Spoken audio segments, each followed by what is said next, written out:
Inge, buenos días. Creo que no se le escucha. Buenos días con todos, ¿cómo les va? Buenos días. Buenos días. Bueno, Buenos días. el día de hoy vamos a comenzar a discutir lo que se refiere a la aplicación en control, al control continuo de procesos. Específicamente, como se podrán imaginar, nosotros vamos a trabajar específicamente con el control por medio de PLCs. Para iniciar con esta sección, nosotros vamos a analizar, a ver en detalle cómo funcionan los convertidores análogos digitales. Posiblemente ustedes ya han tratado este tema en otras asignaturas, posiblemente en alguna materia de electrónica, vieron de alguna forma cómo se procesa una señal analógica a digital y digital a analógica. Entonces eso es lo que vamos a ver en estas clases, posiblemente hoy y la siguiente, incluso una tercera clase. Muy bien, pongamos de título, si están haciendo sus anotaciones, aplicación en control continuo de procesos. ¿Cuál va a ser el contenido de esta sección? Estamos ya en la unidad número 4. La primera parte será entradas y salidas analógicas. Después veremos lo que tiene que ver con generación y control PWM. Después control PID. De una vez conversemos de las siglas. Este se denomina Pulse Width Modulation. Voy a poner en la parte derecha. Esto se denomina Pulse Width Modulation o modulación por ancho de pulso.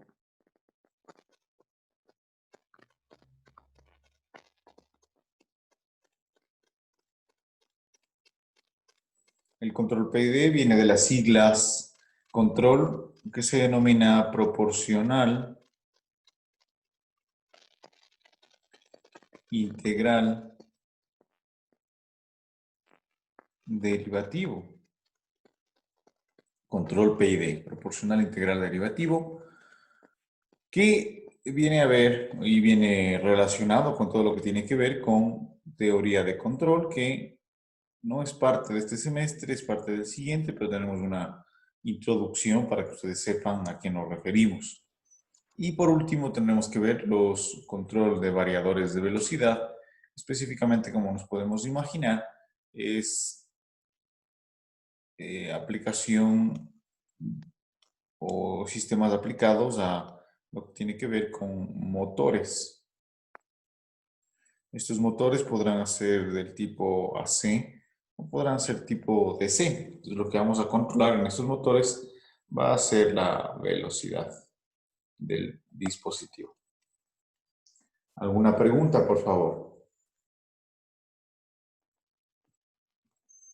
Comencemos entonces. Pongamos de título conversores análogos digitales.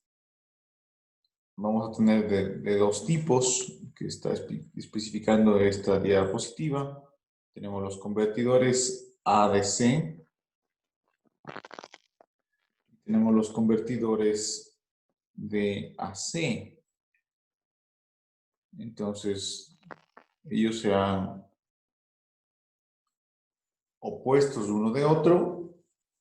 El uno será el que se va a encargar de la conversión de un sistema análogo, por eso la A, y DC viene de Analog Digital Converter. Entonces va a ser de análogo a digital. Viene de las siglas Analog to Digital Converter o análogo o convertidor análogo digital, mientras que la derecha se realiza de una conversión digital por la D a una conversión análoga. Se podrán imaginar que en esta estructura que estamos graficando, en esta estructura intermedia, aquí va a estar el PLC. El PLC recibirá la información del conversor análogo digital y enviará la información del convertidor digital a análogo. Este de acá es digital to analog converter o convertidor digital a análogo. Entonces la diapositiva me dice la función básica de los convertidores es transformar una señal analógica en su equivalente y viceversa.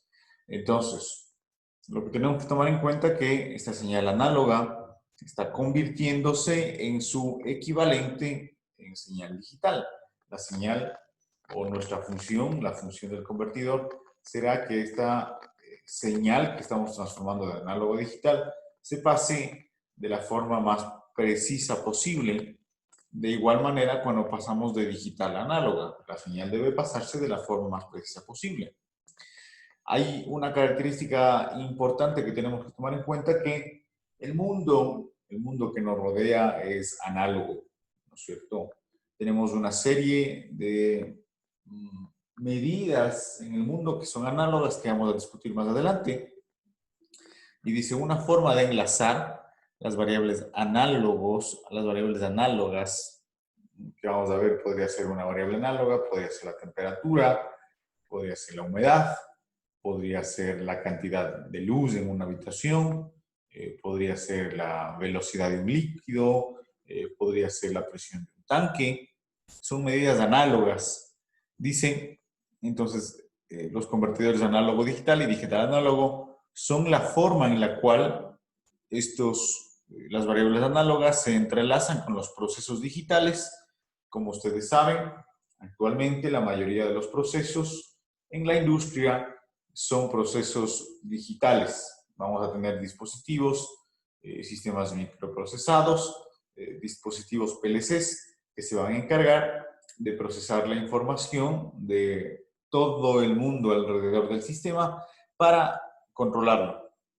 Entonces, estos dispositivos o este control se va a llevar a cabo a través de los ADC, Analog to Digital Converter, y el convertidor digital analógico, que va a ser Digital to Analog Converter, o ADAC, los conocidos DAC o ADC.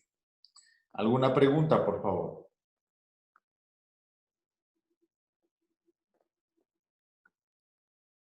No dije. No, Inge. Gracias. Seguimos. Dice, el objetivo de un convertidor, en este caso el ADC, convertidor análogo a digital, es transformar una señal análoga en un número equivalente. Importante, este número debe ser un número digital equivalente, debe ser lo más preciso posible, lo más cercano a la realidad, para que este dispositivo pueda tomar la decisión más acertada. Dice, de la misma forma, un DAC, el convertidor digital analógico, convierte o transforma un número digital en una señal eléctrica analógica. Entonces, ustedes tendrán, por supuesto, en el PLC un número que queramos enviar al ambiente, y por medio de este convertidor digital analógico se va a enviar al mundo exterior, ¿no es cierto? Tomando en cuenta que todo lo que está dentro de un computador, todo lo que está dentro de un PLC, es digital. Dice, según el tipo de componente y su aplicación, existen diferentes parámetros que las caracterizan. ¿Qué características podemos encontrar en el mundo analógico? Que las que están enumeradas son poquísimas. Podemos tener, bueno, en este caso, perdón, esto no es lo que le estaba mencionando. Dice, según el tipo de componente, existen diferentes parámetros que los caracterizan.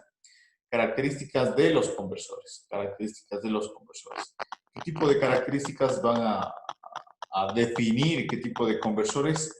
Van a tener velocidad de transmisión, velocidad de conversión, la resolución del dispositivo, los rangos de entradas. Entonces, cuando ustedes compren o comprarán en el futuro un convertidor, se van a estar interesados en estos tres parámetros, en los cuales ustedes van a decir qué tipo de o qué tan rápida es la conversión que realiza el dispositivo. Vamos a decir la resolución, que viene muy cercano a qué tan preciso puede ser este dispositivo. y los rangos de entrada. Posiblemente este dispositivo me permite ingresar de 0 a 10 voltios, de 0 a 20, de 0 a 50. Incluso habrán dispositivos que me permiten ingresar voltajes negativos, puede ser de menos 10 a 10, de menos 20 a 20, o exclusivamente puede aceptar voltajes negativos, de menos 20 a 0 voltios. Entonces, eso se referirá a lo que tiene que ver con rangos de entrada. ¿A qué nos referimos cuando decimos nosotros precisión del conversor? Dice, por ejemplo, una mayor cantidad de bits implica una mayor precisión. Importante anotarlo por ahí, por favor, si ustedes tienen una mayor cantidad de bits. Tienen una mayor precisión. ¿Sí? En otras palabras, estos dos son directamente proporcionales.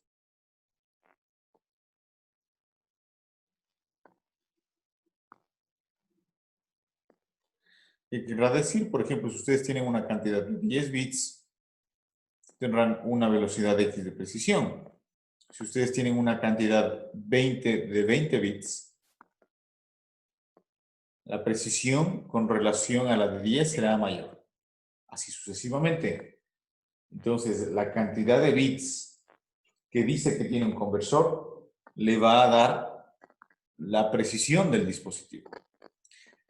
Pero también, por supuesto, va a significar mayor complejidad. Un dispositivo que maneje 20 bits sobre 10 bits va a significar que su complejidad es mayor.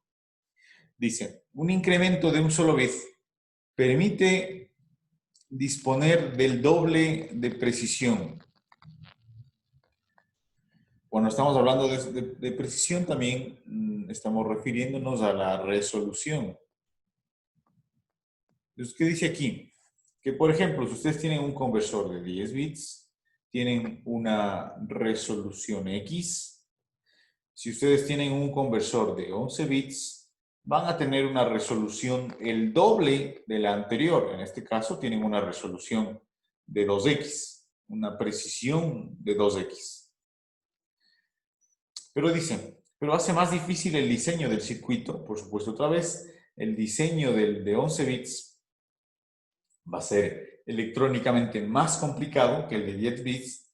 Adicionalmente, la conversión podría volverse más lenta. Entonces, entre más bits tengan ustedes, la resolución va a ser mayor, la resolución va a ser mayor, la precisión va a ser mayor, pero la velocidad con la cual se procesa la información va a ser menor. Preguntas, por favor.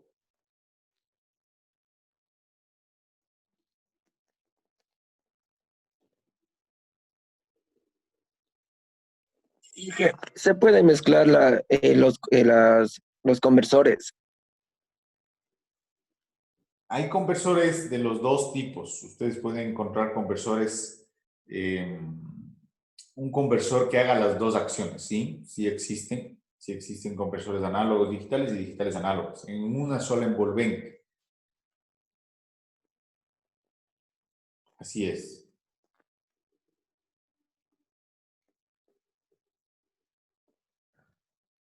¿Alguna otra pregunta, por favor?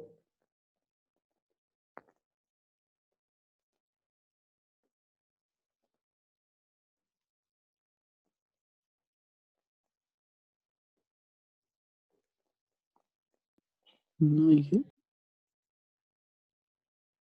Sigamos. Dicen, conversión básica de señales. Cuando queremos hacer conversión, posiblemente tenemos que ir un poquito más antes, diciendo que existen los transductores. Esos transductores no son más que sensores que van a convertir una señal analógica de la vida normal, de la vida real, en una señal del tipo electrónica. Entonces, dice, un transductor permite relacionar el mundo real y sus análogas eléctricas. ¿A qué me refiero? Por ejemplo, ustedes tienen un cuarto, ¿no es cierto?, en el cual es su interés controlar temperatura. En este cuarto ustedes tienen que poner algún sistema, por ejemplo, ponemos aquí serpentines, los cuales ustedes van a alimentar con un voltaje. Este voltaje va a permitir, ¿no es cierto?, entre más tiempo ustedes estén alimentando este cuarto con 120 voltios, la temperatura internamente en este cuarto va a elevarse, ¿no es cierto? Ustedes, para saber la temperatura de este cuarto, deben disponer de algún sensor. Este de aquí, este sensor, también se conoce como sensor, como transductor, será el encargado de, por ejemplo, tienen ustedes aquí una temperatura de 50 grados centígrados. Este transductor será el encargado de convertir esta señal, que es una señal análoga de temperatura, a convertir a una señal análoga, pero del tipo eléctrica. Posiblemente los 50 grados centígrados van a corresponder a unos 22 voltios. Solo me estoy inventando, es un ejemplo. Pues posiblemente estos 50 grados centígrados va a corresponder en la termocupla. Este va a ser, voy a ponerle acá. Este para nosotros va a ser el transductor. Va a ser nuestro sensor. En este caso estamos utilizando una termocupla o termopar. Estamos diciendo que sí, en este cuarto tenemos 50 grados centígrados, esta termocupla realizará la conversión, dirá 50 grados centígrados, convertido a la termocupla, convertirá una señal analógica del mundo real a una señal analógica eléctrica, 22 grados centígrados. ¿Cuándo decimos que sigue siendo analógica? La diferencia, dejémoslo ahí más adelante, les voy a explicar esto, para que no se me confunda. Dicen, para compatibilizar la información con los sistemas digitales, se requiere de conversores del tipo ADC o DCA, según corresponda. Entonces, ¿qué es lo que tenemos que hacer con esta señal de la termocupla? Esta señal de la termocupla tendrá que ser enviada a un conversor del tipo análogo digital converter y después este de aquí se irá directamente la señal que a la final será ceros y unos, se irá a un PLC. Este diagrama está mucho más claro. Otro ejemplo, esta temperatura, mientras el serpentín esté encendido, va a seguirse aumentando. Por ejemplo, puede llegar a 100 grados centígrados y el voltaje que está midiendo esta termocupla ya no es 22 voltios y necesariamente no va a ser lineal. ¿A qué me refiero? Si eran 22 voltios, no van a estar 44 porque se ha subido el doble de la temperatura. Podría ser incluso que a los 100 grados centígrados ustedes encuentren un voltaje de 40 voltios. Podría ser, podría haber una relación no lineal entre la medida y el voltaje. Podría existir. Ahora, por ejemplo, yo en el PLC le digo específicamente que la temperatura a los 100 grados centígrados debería apagarse. La temperatura a los 100 grados centígrados debería apagarse. ¿Qué irá a hacer el PLC? El PLC tiene, coméntame, ¿qué podríamos hacer para solucionar esto? ¿Qué va a hacer el PLC para apagar esta termocupla o apagar el sistema o detener la temperatura en los 100 grados centígrados?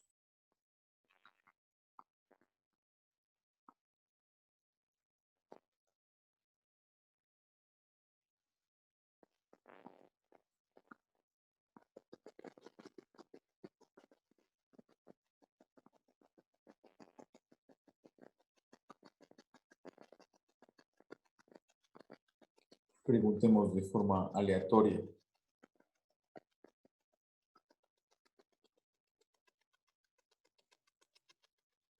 Está por ahí el señor Rosero, por favor, coméntame. ¿Cómo podría ser usted o qué haría el PLC para controlar la temperatura de los 100 grados centígrados?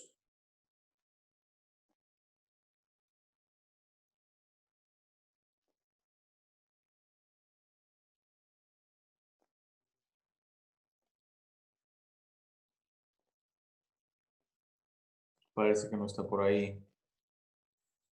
Veamos más al lado. Señor Landa.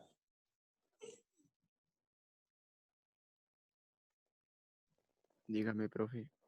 ¿Cómo controla usted o cómo podría ser el PLC para controlar la temperatura de los 100 grados centígrados?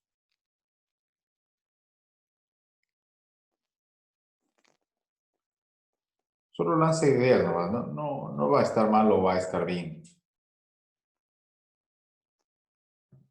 Podría ser por medio del voltaje, profe. Buenos días. Controlar. Podría ser por medio de voltaje, sí, señor Garzón, así es. ¿Me puede explicar un poco más, señor Garzón, cómo es por medio del voltaje para registrarle su participación? O sea, mientras voy, se podría ir disminuyendo, incrementando el voltaje, iría viendo los grados que se va aumentando, disminuyendo en este caso de la termocúpula. Ya. ¿Cómo puede usted controlar con el PLC el voltaje de este serpentín? Al momento de... bueno, ahí en el PLC tendría que ir moneando, ¿no? Para ver cómo funciona las entradas de voltaje que estoy poniendo. Ya. Tiene una idea, muchas gracias. Ya le registro su participación, señor Garzón. ¿Alguien más que me Ingeniero. pueda... Dígame, ¿quién quiere participar? Señor, me habían dicho. Dígame, señor. Mediante comparadores puede ser. Ingresa un voltaje Ya internamente ya es una solución. al Lo comparador que me está diciendo es el uso de comparadores, en el PLC. en el PLC. Esa es la solución, esa es la que me va a Sí. permitir. Muy bien, perfecto. Algo más. Ingresamos un Entonces, voltaje, compara. Sí, ingresamos un yo ya estoy voltaje en el usando comparador, él comienza comparadores en la la parte cuenta. interna. Me dice, por ejemplo, si el voltaje va a ser mayor a 100. Entonces, ¿qué es lo que voy a Podemos, hacer? ¿Qué es lo que voy a sí, enviar? ¿Qué podemos, hemos visto hasta el día de hoy en los me- PLCs? Únicamente lo que tenemos son salidas digitales.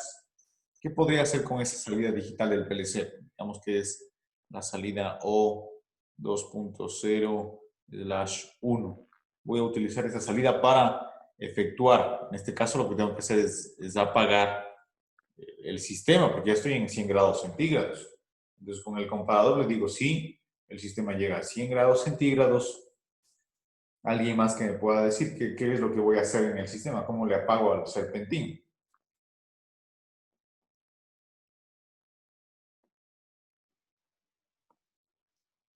apagar el serpentín. Ujú. Puede ser un interruptor cerrado en el lado en el lado de la temperatura, en el lado de ingreso de voltaje de 120 voltios. Muy bien, sí. De una vez ahí tiene el señor Tito, completó su participación. Muchas gracias. Entonces, ¿qué es lo que me dice el señor Tito? Aquí, bueno, tal vez el nombre de temperatura no esté bien puesto. Entonces, ¿qué es lo que va a pasar? Entonces, lo que voy a tener yo es que deberé colocar un interruptor normalmente abierto, normalmente cerrado, ¿no es cierto? ¿Cómo lo coloco para que ustedes me entiendan? Entonces va a estar aquí, en este caso, la salida digital del PLC, en el cual un punto va a ingresar, aquí va a estar un contacto normalmente abierto, que este contacto se abre o se cierra según las necesidades. Internamente, por supuesto, va a haber aquí un dispositivo electromecánico que me permite activar, apagar o encender la entrada O0/1.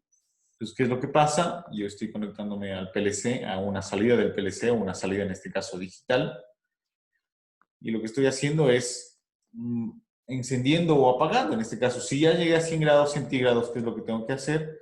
Tengo que encender. perdón, tengo que apagar el sistema. Pues en este caso se apaga.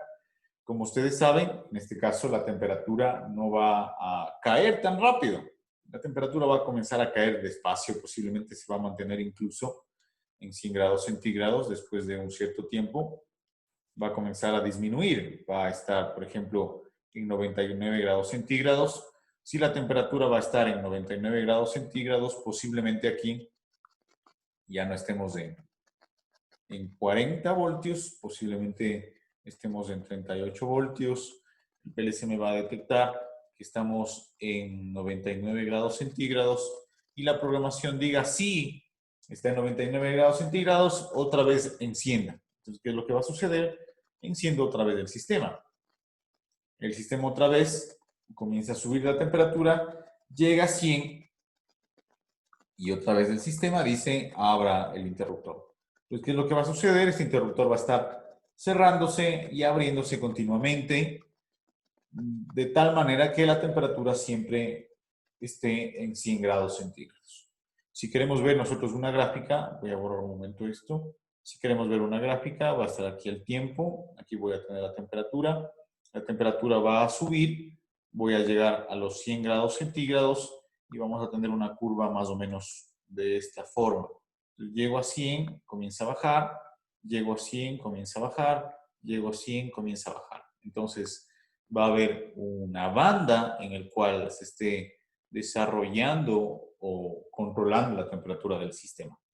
Entonces en este momento ya estoy haciendo yo un control de un proceso continuo. Ya no estoy realizando un control discreto como hacíamos antes, solo prender una luz piloto o encender un motor. Lo que estamos haciendo es controlando la temperatura de un sistema. Pero si nos damos cuenta, estamos trabajando, estamos comenzando el día de hoy de conversores análogos digitales y digitales análogos, pero no hemos requerido del conversor digital análogo, solo del control análogo digital. Y acá estamos utilizando las mismas salidas digitales. Entonces, ¿cuál sería la conclusión de este apartado? Que podemos nosotros hacer un control de un proceso continuo con únicamente un conversor análogo digital. ¿Estamos de acuerdo? ¿Cuál era la solución que me estaba comentando el señor Garzón? Voy a regresar, voy a borrar esto. La solución que me estaba planteando el señor Garzón era con la incorporación del convertidor digital análogo. ¿Cuál será la solución que me planteaba el señor Garzón? Pues el señor Garzón me decía que yo debería alimentar, ¿no es cierto?, con diferentes voltajes a este serpentín por medio del conversor Digital Analog Converter. Entonces, lo que estoy haciendo es convirtiendo de digital a análogo. Aquí lo que voy a tener yo es un voltaje, un diferencial de potencial, ¿no es cierto? Entonces, yo con los comparadores, como me dijo el señor Tito, internamente voy a decir, si yo llego a 100 grados centígrados, voy a hacer que el serpentín, déjenme hacer un poco más recto, voy a enviar un voltaje al serpentín de 10 voltios, que casi es un voltaje que mantengo al serpentín apagado. Entonces, si yo llego a 100 grados centígrados, voy a alimentar con 10 voltios. Si el sistema está en 95 grados centígrados, con los comparadores digo, si está en 95 grados centígrados, entonces yo voy a alimentar a mi sistema con 50 voltios. Estos son 50 voltios alternos. Entonces, si estoy en 95 grados, 50 voltios alternos. Como estoy alimentando con más voltaje, esa temperatura va a tender a subir. La temperatura va a llegar a 99 grados centígrados. Y yo digo, si el sistema llega a 99 grados centígrados, yo voy a alimentar con 15 voltios alternos. Entonces, alimento con 15 voltios alternos. Al estar alimentando con 15 voltios alternos, esa temperatura va a subir de una forma más, a una velocidad más pequeña, de una manera más lenta. Llego a 100 grados centígrados y alimento con 10 voltios de voltaje. Ustedes me van a decir, no, es que con 10 voltios va a subirse todavía el voltaje. No, entonces voy a alimentar con un solo voltio alterno, de tal manera que ese voltio alterno permita que la temperatura no haga estos picos, sino que de alguna manera se mantenga en 100 grados centígrados y trate de hacer una línea. Posiblemente no haga una línea, sino que haga unos picos más pequeños. Entonces la temperatura baja a 99, yo le doy 15 voltios. Llega a 100, le doy 1 voltio. Baja a 99, le doy 15. Entonces posiblemente este cambio sea un poco más pequeño, sea un poco más preciso. Entonces, esta sería la solución, o esa sería la implementación del sistema cuando yo utilizo los dos tipos de conversores, análogo digital y el digital análogo. ¿Quién me podría decir cuál es el problema de la implementación que estoy realizando en este momento? Hay un problema y un problema medio importante. Ahí sería el problema que puse ahorita, o sea, de estar controlando, estar maniobrando a cada momento, a diferencia del digital que ya haríamos una comparación nomás, hasta que Sí, tenemos a tomar en cuenta. posiblemente la programación va a ser más complicado. Está muy bien. Está muy bien. Estoy muy de acuerdo. ¿Algún otro problema? Un problema desde el punto de vista eléctrico que es bastante importante. Tal vez al realizar la conversión análoga a digital o digital análoga, la pérdida de datos. Puede existir una pérdida de datos, así es. Eso vamos a analizar un poco más adelante. Sí, sí es verdad. ¿Alguien más? La resistencia tal vez se podría, digo, el espira se podría dañar porque se está prende y apaga.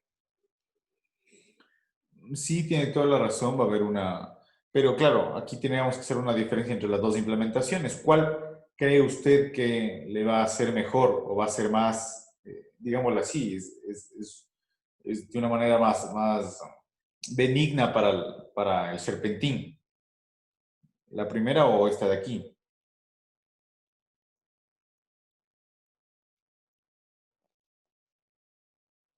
La segunda sería. La segunda es mejor, ¿no es cierto? Porque no estoy apagando y encendiendo, sino que estoy cambiando el voltaje. Entonces, posiblemente existen sistemas que, si usted está prendiendo y apagando, pueden haber ahí ciertos transitorios electromagnéticos que pueden hacer que mi dispositivo se dañe.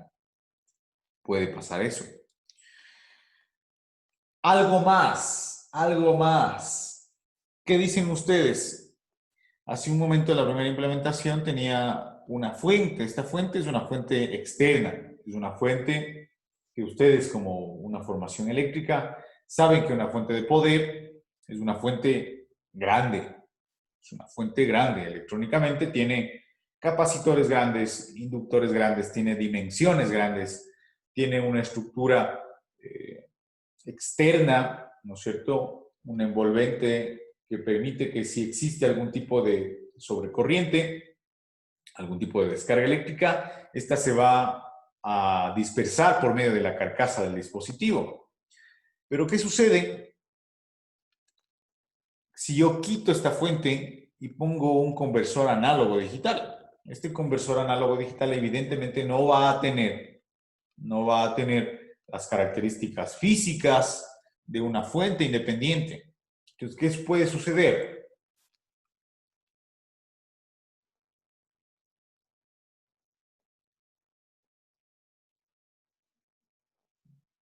O sea, profe, usted está hablando de protección, el tipo de protección que no va a tener No, ese... no solo el tipo de protección, sino que la cantidad de corriente que me puede dar el uno o el otro.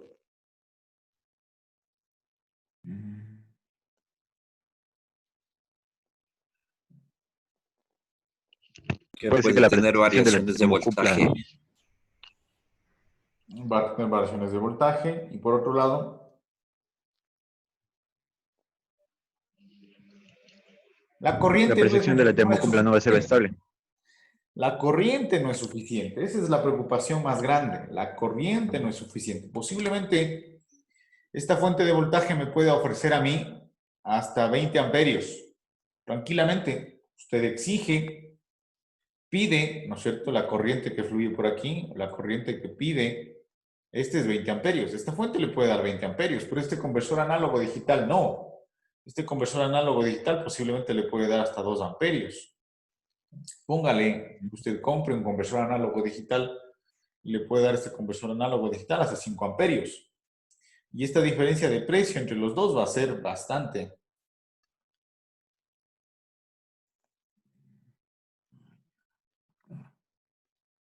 ¿Estamos de acuerdo? Mientras que esta fuente de 20 amperios posiblemente puede ser cualquiera. Una fuente que de 20 amperios no es importante en magnitud, ¿no es cierto? Es una fuente casi normal. ¿Estamos de acuerdo? Pues posiblemente sí deben hacer el análisis este dispositivo de calentamiento que puede ser variado. En este caso le estoy diciendo que es un serpentín. Va a requerir hasta 2 amperios, o requiere hasta 2 amperios, tranquilamente pueden alimentarle por medio del dispositivo análogo digital. Pero si este necesita más corriente para su funcionamiento, no podrían hacer esta implementación. No podrían hacer esta implementación. ¿Estamos de acuerdo? ¿Alguna pregunta, por favor?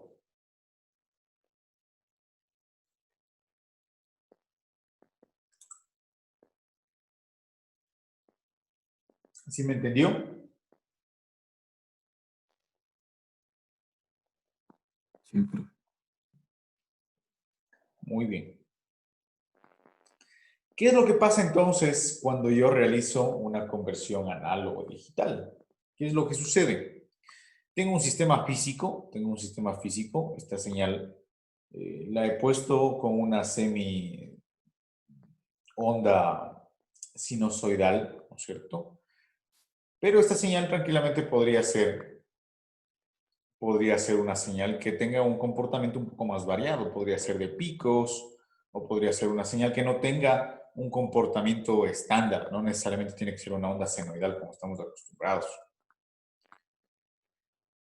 ¿Qué tipo de señales podemos obtener? Y aquí quiero que ustedes me den ejemplos. Podríamos tener temperatura, como hemos puesto, podría ser presión. Presión va a ser importante también porque cuando nosotros estamos controlando la temperatura de un horno industrial, la temperatura de este horno industrial va a incidir directamente en la presión del sistema y puede ser que la presión llegue a tal que explote el sistema. En la industria petrolera también es muy importante la presión porque adicional ustedes están mandando el petróleo o el gas, cualquier tipo de elemento por medio de las tuberías y esta presión dentro de las tuberías debe ser controlada porque estas tuberías tienen un cierto límite, ¿no es cierto? Adicionalmente, estas tuberías tienen que tener una cierta pendiente. Imagínense llegar o sacar el petróleo del oriente, subir a la sierra, bajar a la costa. Entonces, para que el petróleo suba la cordillera de los Andes, usted debe inyectar una cierta presión al líquido, al gas, para que pueda subir. Por eso hay diferentes estaciones de bombeo en diferentes puntos para que la presión sea estándar. Entonces, la presión es una medida importante en la industria, muy importante. Podemos tener un desplazamiento. ¿Cuándo podríamos usar un desplazamiento?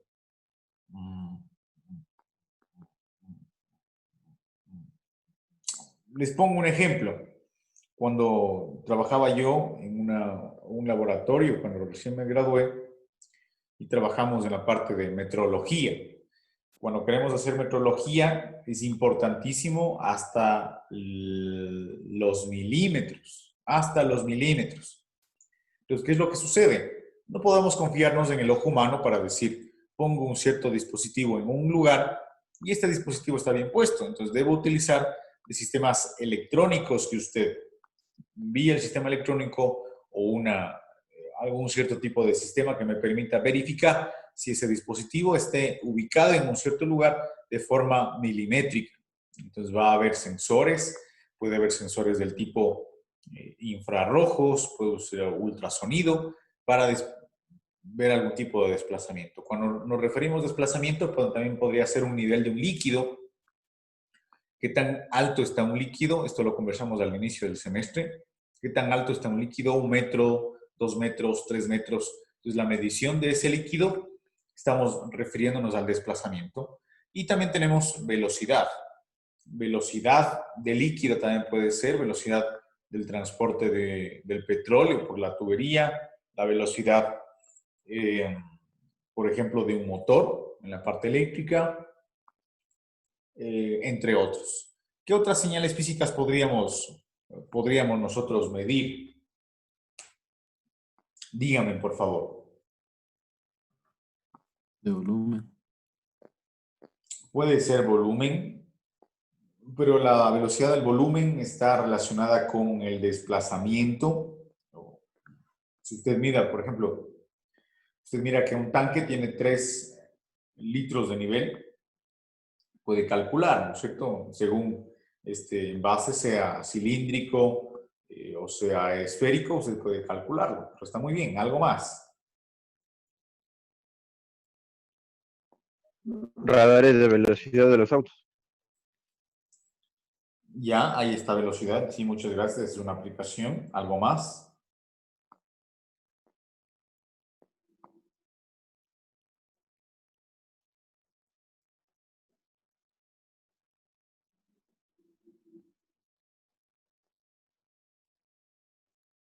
En la parte eléctrica, ¿qué nos interesa medir? Voltajes o corrientes. Voltajes y Y corrientes. la corriente. Estamos poniendo acá. Lo que nos interesa medir en la parte eléctrica son voltajes y corrientes. ¿Qué más Frecuencia. podemos medir? Potencia. Podemos medir potencia. Potencia puede ser una medida indirecta también, aunque hay sensores para medir potencia. Lo voy a colocar, puede ser potencia. Puede ser incluso que nos interese en algún sistema medir resistencia también. Puede ser que usted esté interesado en medir la resistencia de algún proceso, resistencia, cuando estamos hablando de protecciones. Puedan haber sensores que me permitan medir el aislamiento, puede ser aislamiento. Y así, tenemos variados. Puede ser, por ejemplo, cuando estamos trabajando nosotros en una hidroeléctrica o cualquier tipo de generación, lo que nos va a interesar es que estos generadores no tengan ningún tipo de oscilación, porque con el desgaste de los dispositivos en el tiempo va a existir oscilaciones. Entonces, lo que nos va a interesar a nosotros es que esta oscilación no sea muy superior a ciertos parámetros. Entonces, ¿qué es lo que nos va a interesar?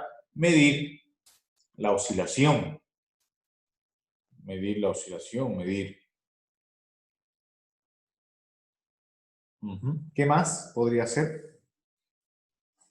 Temperatura, la humedad, la presión atmosférica. Cuando nos estamos dedicando a la parte de generación distribuida o generación renovable para sistemas fotovoltaicos, para sistemas eólicos, es muy importante la medición atmosférica. Y para la medición atmosférica tiene que ser la velocidad del viento, tiene que ser la temperatura del día, tiene que ser la cantidad de lluvia. Todos estos parámetros incidirán en la cantidad de energía que usted está generando en un sistema fotovoltaico o eólico. Entonces, todos estos parámetros tengo que medir. Pero estamos de acuerdo que existen muchísimas señales en el mundo real que necesitamos medirlas. Necesitamos medirlas para tener la precisión de un sistema. Estas señales tienen que ser medidas por medio de sensores. Y aquí está en la parte derecha. Tenemos un sensor. Estos sensores serán los que van a encargarse de la conversión de esta señal análoga física a una señal eléctrica, a una señal de voltaje. Entonces aquí tengo, por ejemplo, esta tenida temperatura. Esta señal que está en la derecha tendrá el mismo comportamiento, pero no será temperatura, sino que será voltaje. Esta señal que está aquí, del tipo sinusoidal, podría ser un voltaje. Bueno, no voy a poner voltaje, pues sería voltaje. Va a ser la velocidad de un motor. Y en la derecha será un voltaje que representa la velocidad. Eso hace las veces de un sensor, hace un transductor.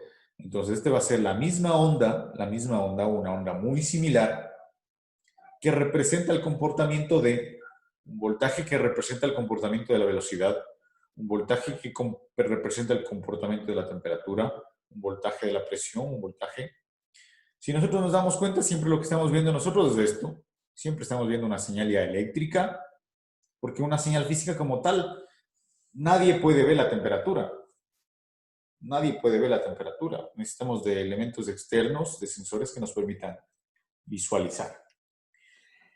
¿Qué es lo que realiza el conversor análogo-digital? El conversor análogo-digital lo que tiene que hacer es un proceso, anótale por favor, un proceso de sampling o digitalización. Sampling directamente se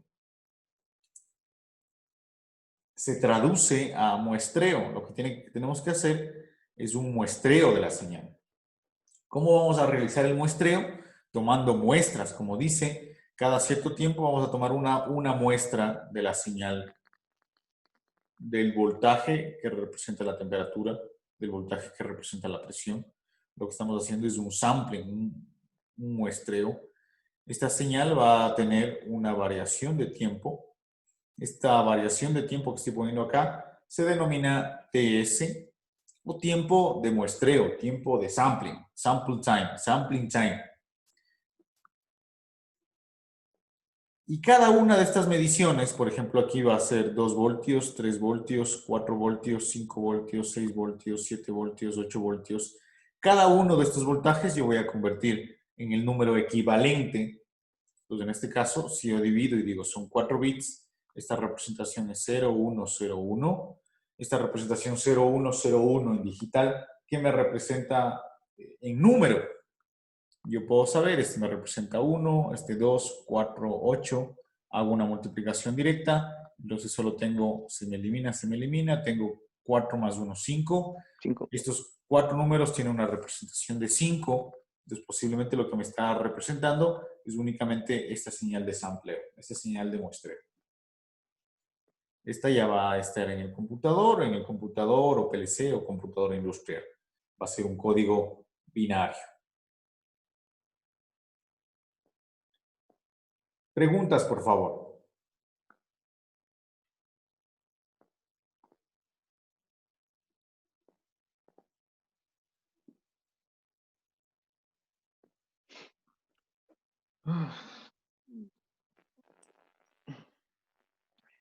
Yo creo que nos podemos...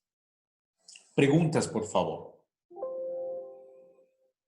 Esta básicamente fue la introducción al capítulo número 4. Este capítulo va a ser a cierto punto bastante teórico. Entonces, por favor, tomémonos la atención. Mi recomendación va a ser, trate usted de tomar notas, participar activamente, interrúmpame cuando usted crea necesario, trate de interactuar en la clase, sin pena, sin miedo, trate de hacerlo para que usted, por supuesto, aprenda, ¿no? Esa va a ser siempre la intención. Listo, estimados compañeros. Espero que estén muy bien. Muchas gracias por su atención el día de hoy. Nos vemos. Déjenme ver solo un asunto.